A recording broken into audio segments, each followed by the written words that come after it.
귀한 찬양 진심으로 감사드립니다. 이렇게 밤 늦은 시간에 목소리를 내는 거, 또 새벽에 큰 목소리를 내는 거 참 쉽지 않습니다. 그럼에도 불구하고 이렇게 찬양으로, 또 은혜로운 그 찬양으로 영광 돌린 우리 찬양대원들, 2019년에도 참 잘 감당해 주셨는데 새해에도 믿음 안에서 잘 감당해 주십시오 하는 마음을 담아서 격려의 박수 한 번 더 하겠습니다.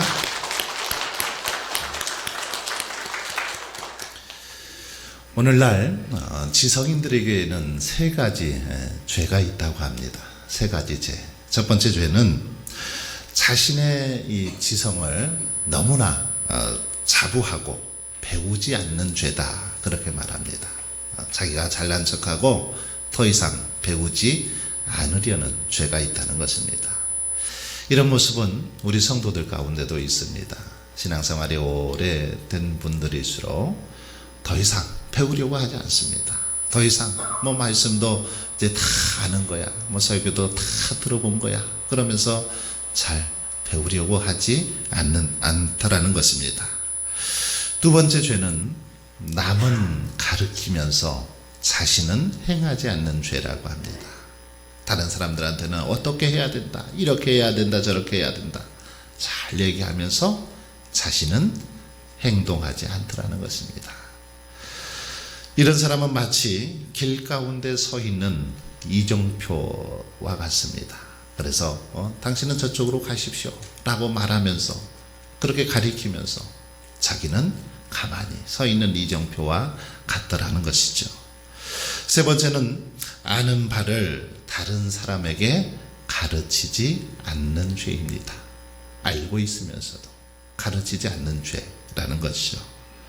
이것은 아는 사람은 모르는 사람을 가르치고 인도해야 할 책임이 있는데 그 책임을 다하지 않는 그런 죄라는 거죠. 문화재청장을 지냈던 유홍준 교수라고 나의 문화유산 답사기, 아마 읽어보신 분들 계실 텐데, 1권에 보면 그런 그 문구가 하나 들어옵니다. 알면 보인다, 이런 말이 있습니다. 알면 보인다. 이 말은 어떤 이 문화재에 대해서, 그것에 대해서 역사를 알고, 또 왜 이곳에 이 문화재가 있는지, 문화재에 대해서 자세히 알면 그것이 눈에 들어오고 보이더라는 것입니다. 고려성자나 이조백자, 왜 이것이 이렇게 만들어졌는지, 이것들에 대해서 역사를 알면 그것이 눈에 쉽게 들어오더라는 거죠. 여러분, 하나님은 저와 여러분에게 온전히 하나님을 예배하는 삶을 살아가기를 원하십니다. 성경을 통해서, 또 많은 믿음의 사람들의 삶을 통해서 예배가 얼마나 중요한지를 계속해서 가르쳐 주시고 보여주셨습니다. 그리고 영과 진리로 예배하라, 그렇게 말씀하셨습니다.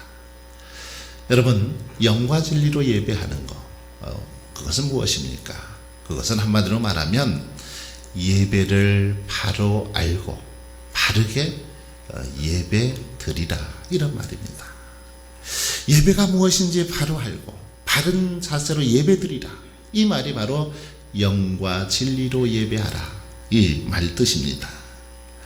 내가 무엇을 어떻게 하나님 앞에 드려야 하는지, 어떤 자세로 하나님 앞에 서야 하는지, 이것을 바로 알고 드리는 예배, 이게 바로 영과 진리로 드리는 예배라는 것입니다.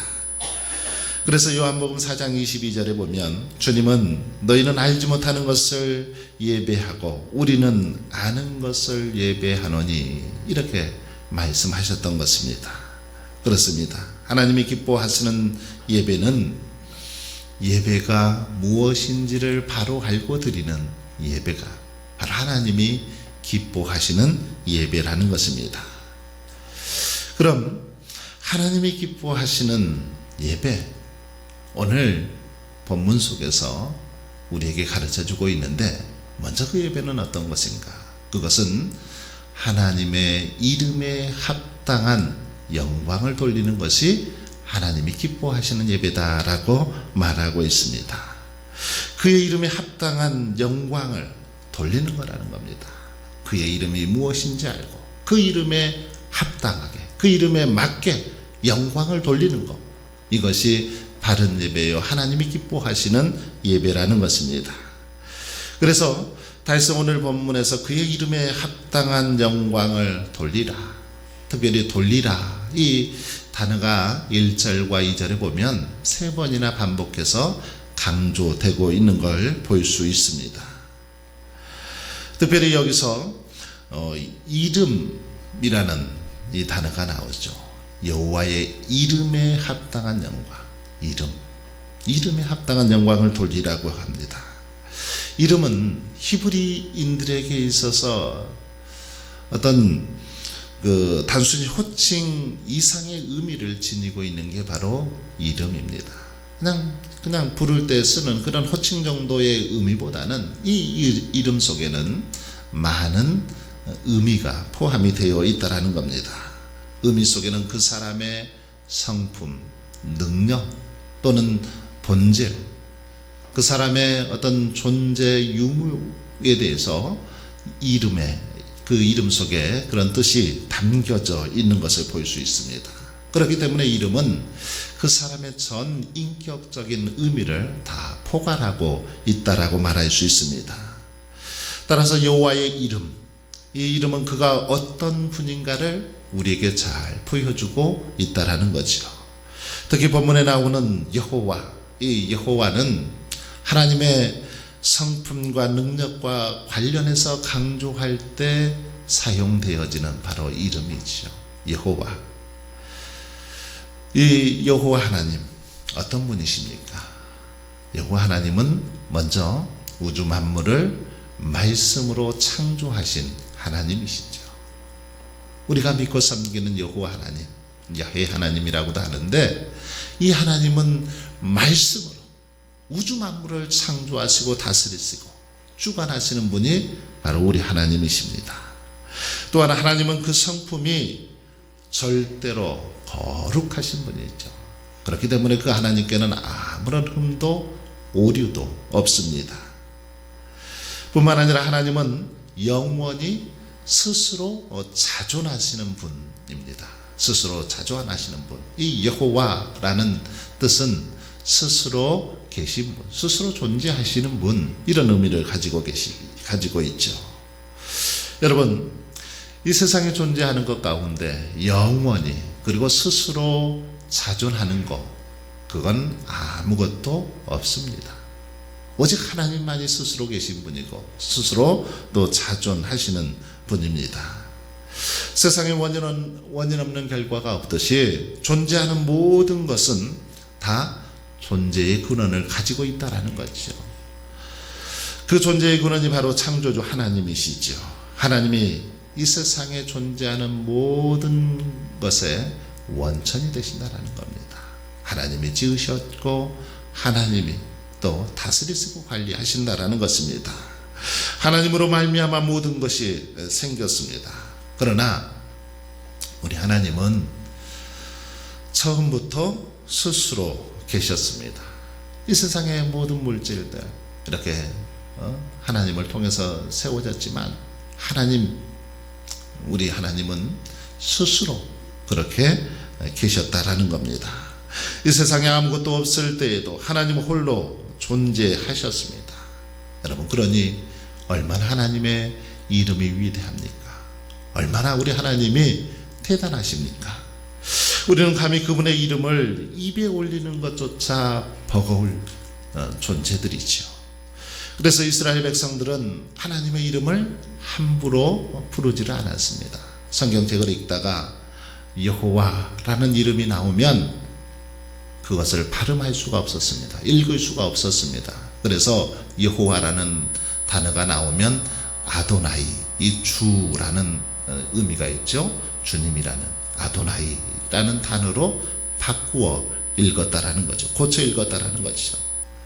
그래서 나중에는 여호와라는 발음을 잊어버릴 정도로 그렇게 그들은 하나님의 이름을 함부로 부르지 않고 그렇게 두려워하며 경외했다라는 것입니다.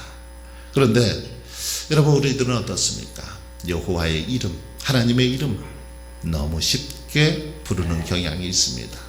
너무 쉽게 하나님의 이름을 부르고 또 망령되이 일컫고 욕되게 할 때가 너무 많다라는 거죠.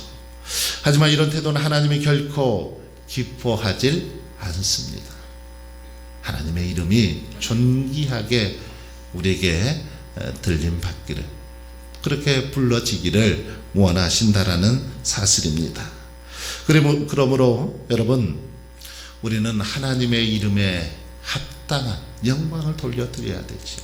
하나님 이름에 합당한 그런 삶을 우리들이 삶으로 영광 돌려야 된다라는 것입니다. 그런데 우리의 모습을 보면 하나님께 영광을 돌리기는커녕 때로는 오히려 하나님의 이름에 먹칠을 할 때가 있습니다. 욕되게 할 때가 있더라는 거죠.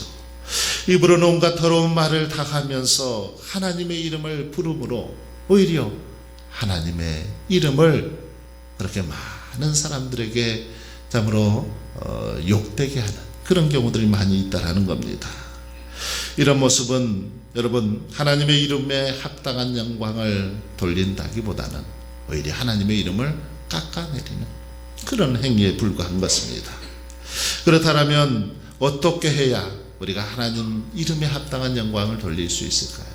어떻게 할 때 하나님 그 이름, 영광스러운 그 이름에 맞게 우리 하나님께 영광 돌릴 수 있을까요? 그것은 바로 거룩하고 위대하신 하나님의 자녀답게 우리들이 거룩한 옷을 입어야 합니다. 거룩하신 하나님의 자녀답게 거룩한 옷, 그 옷을 입고 나아가야 된다라는 겁니다. 거룩한 옷, 문자적으로는 제사장들이 입었던 그 제사장들의 의복을 말합니다. 제사장의 의복은 머리부터 발끝까지 정해진 의복과 장신구가 있었죠. 아무 옷이나 제사장들이 입을 수 없었습니다. 제사를 드릴 때는 하나님께서 정해놓으신 그 복장을 하고 그렇게 제사를 드려야 했습니다. 이 머리에 쓴 그 관에는 여호와께 성결이라는 그런 글이 써 있었습니다. 그리고 흉패에는 12지파의 모든 백성을 상징하는 12개의 보석이 박혀 있었습니다.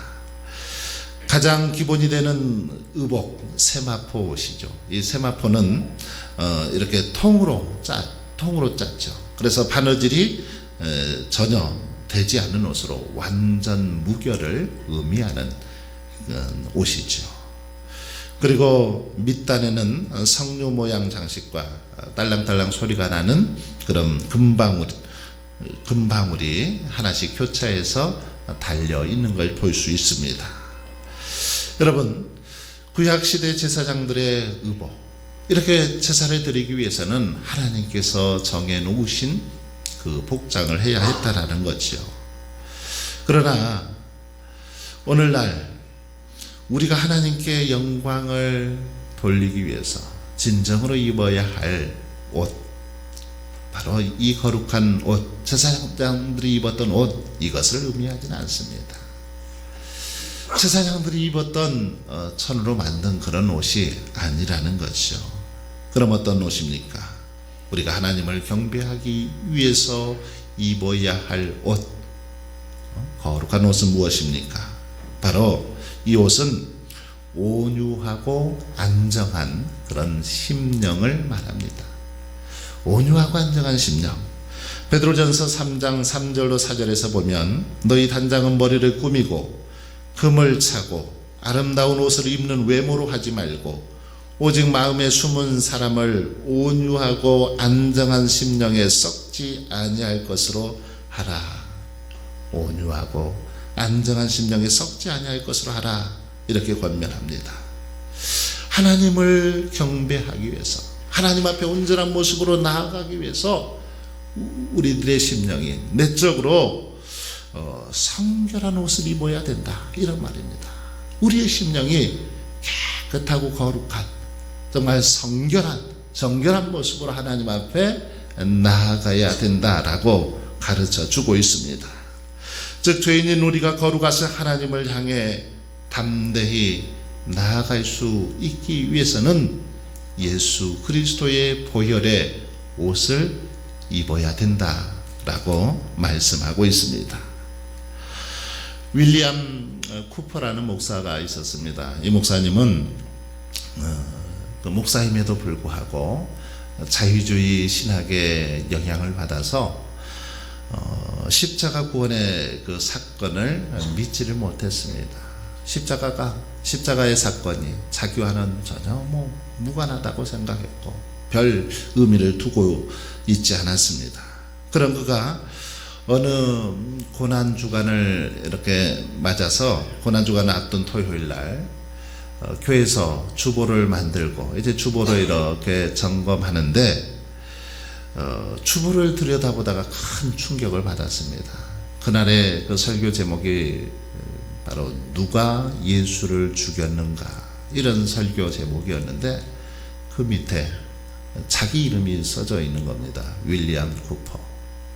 누가 예수를 죽였는가? 설교 제목 밑에 보니까 누구 목사 이렇게 이름이 쓰여져 있었던 겁니다. 그 주보를 한참 바라보다가 갑자기 자신의 죄가 깨달아졌습니다. 그래, 나 때문에 예수님이 돌아가셨구나. 내가 죄인이구나. 철저히 하나님 앞에서 통회하고 자복하게 되었다라는 것입니다. 바로 그럴 때에 그리스도의 보혈이 그 목사님을 감쌌습니다. 그리고 그 안에 예수 그리스도를 이제 온전히 자신의 구주로 고백하게 되는 역사가 일어났고 그때부터 하나님 앞에 예배드리는 것이 너무너무 기쁘고 행복했습니다. 날마다 하나님을 찬송하고 예배하는 것이 이제는 정말 너무너무 큰 기쁨이었고 즐거움이 되었다라는 것입니다. 그래서 예배 시간만이 늘 기다려지게 되었다라는 그런 이야기가 있습니다. 여러분 그렇습니다. 예수 그리스도의 보혈의 옷을 입어야만 우리가 하나님 앞에 온전히 나아갈 수 있습니다. 예수 그리스도의 보혈의 옷을 입어야만 우리가 하나님 앞에 예배할 때 그 은혜가 온전하게 드려지고 또 그 은혜 그 시간에 하나님의 풍성한 은혜를 덧입게 된다라는 사실입니다. 여러분 바라기는 저와 여러분에게도 이런 은혜가 있길 원합니다.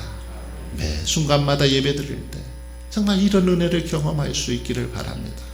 예배 속에서 하나님께서 부어주시는 그 폭포수 같은 은혜 하나님의 임재를 경험하고 맛볼 수 있기를 바랍니다.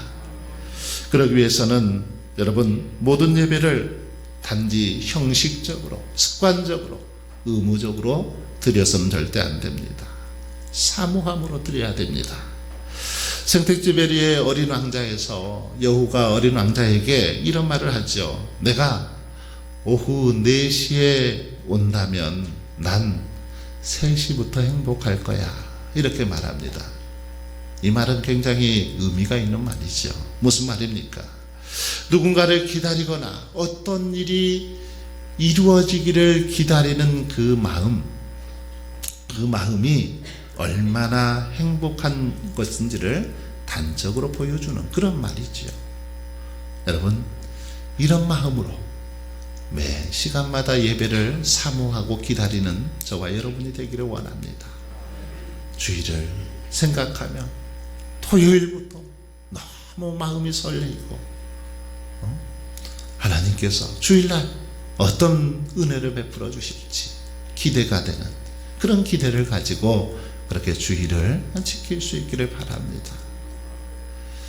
주일 또 오후 시간 이 시간에는 또 하나님께서 어떤 은혜를 부어주실지 3일 밤에는 어떻게 구역 예배 시간에는 매일 또 새벽 예배 시간은 하나님께서 어떤 은혜를 부어주실지 기대하며 사모하며 나아갈 수 있기를 바랍니다. 왜 우리가 이렇게 예배를 사모하고 기대해야 됩니까? 예배는 가장 우리 인생에 있어서 중요한 것이요, 긴급한 것이요, 또 영광스러운 것이기 때문입니다. 예배드리는 것, 우리 인생에게 하나님께서 주신 가장 귀한 그런 사명이라는 것입니다. 가장 중요한 것이라는 거지요. 또한 예배는 우리 성도들의 생명을 유지하는 어쩌면 종합 비타민제 같은 역할을 하는 게 바로 예배이기 때문입니다. 생명줄과 같은 것, 바로 이것이 예배라는 것입니다. 여러분, 교회 부흥, 예배의 부흥에서 시작이 되죠. 부흥하는 교회는 예배가 뜨겁습니다. 은혜롭습니다. 예배에 집중을 합니다. 우리 인생의 부흥도 마찬가지입니다. 가정의 부흥과 성공도 역시 마찬가지입니다. 우리가 하나님 앞에 온전히 예배하고 집중하여 예배할 때, 사모함으로 예배하며 나아갈 때 하나님께서는 예배 시간에 우리에게 복을 허락해 주실 줄 믿습니다. 예배하는 인생, 그러기에 하나님께서는 복되게 해주시고 성공하게 해주실 줄 믿습니다. 예배하는 인생 속에는 기쁨이 있고 행복이 가득 차고 넘쳐날 것입니다. 하나님께서 예배 시간에 복을 주시기 때문입니다. 그러므로 저와 여러분이 복된 삶을 살고 승리하는 삶을 살기 위해서 새해에는 더욱더 예배에 집중하며 나아가시기를 바랍니다. 날마다 시간마다 예배를 사모하고 예배의 목숨을 걸 수 있기를 바랍니다. 그래서 하나님께서 찾으시는 예배자가 될 수 있길 바라고, 또 하나님이 기뻐하시는 예배를 드리는 저와 여러분의 삶이 되시길 주님의 이름으로 축원합니다.